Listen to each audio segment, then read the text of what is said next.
According to the U.S. Department of Education's research, more than 40% of low-income schools don't get their fair share of state and local funds. That has left the students in high-poverty schools with fewer resources than their wealthier peers. We went to talk to two different schools. Dr. Anthony Shelton is the principal of Santa Monica High School, an affluent school in Los Angeles County. Javier Solorzano is teacher at Mountain View High School. This neighborhood services students from lower socioeconomic backgrounds and is also located in Los Angeles County.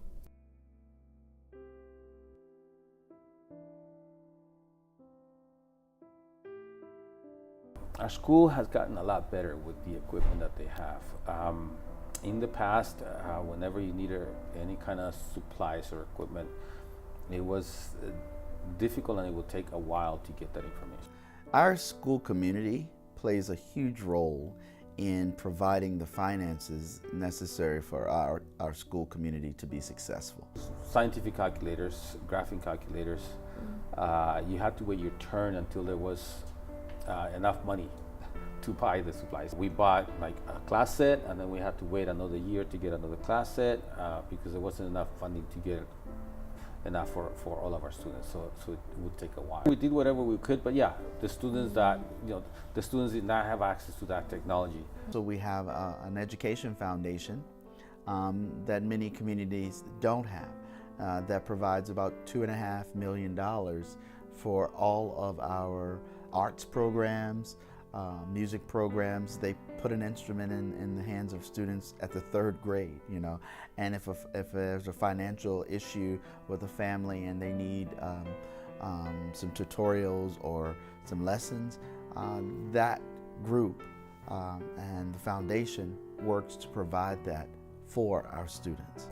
One of the challenges in lower income families is oftentimes children's parents are working long hours or there is only one parent in the home, whereas in higher income families, either both parents are available or there's one stay-at-home parent. You know what, unfortunately,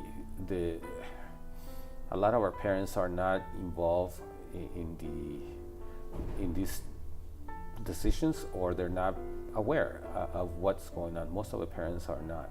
If there is an area that we may not have the finance in, our parents step up and they fill the gap. Not every community is as fortunate as our community is.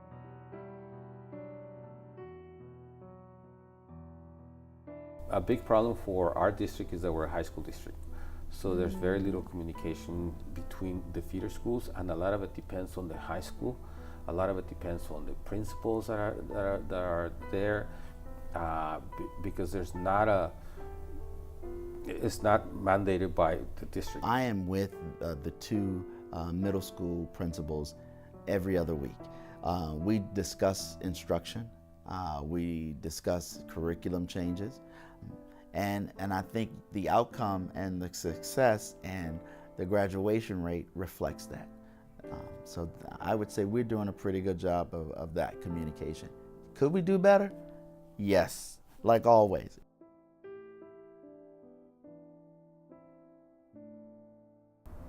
When Governor Brown came in, he also changed the funding formula for schools. Schools that have a large population of students who receive free or reduced lunch, or students that are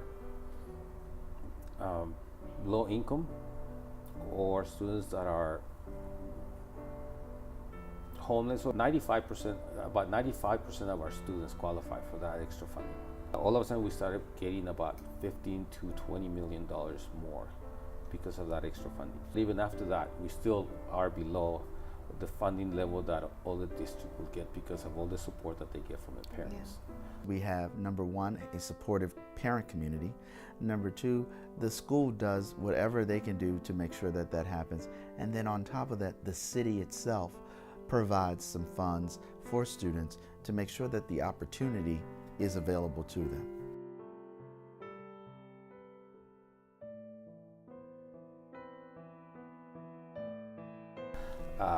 If we had our students coming in as freshmen at grade level, if they were coming in at grade level, it would be much easier for us to to work with the students, because by the time we get them here, we're getting students that are coming in at the 4th grade level, 3rd grade level, so 5th grade level, so they're 3, 4, 5 years behind.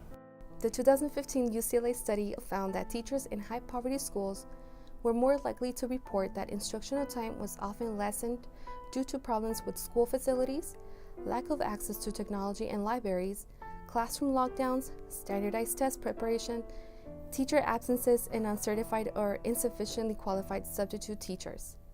Since we don't have that, we're always very limited to what we can do, because a lot of it is remediation. If we could equally fund them, that's the first step. Is how do we create? How does the state?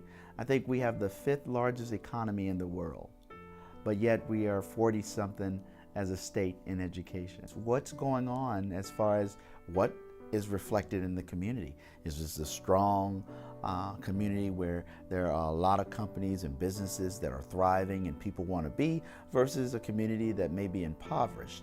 So what you have is an inequity, and it's an inequity based on who's where, and a lot of times that's based on race.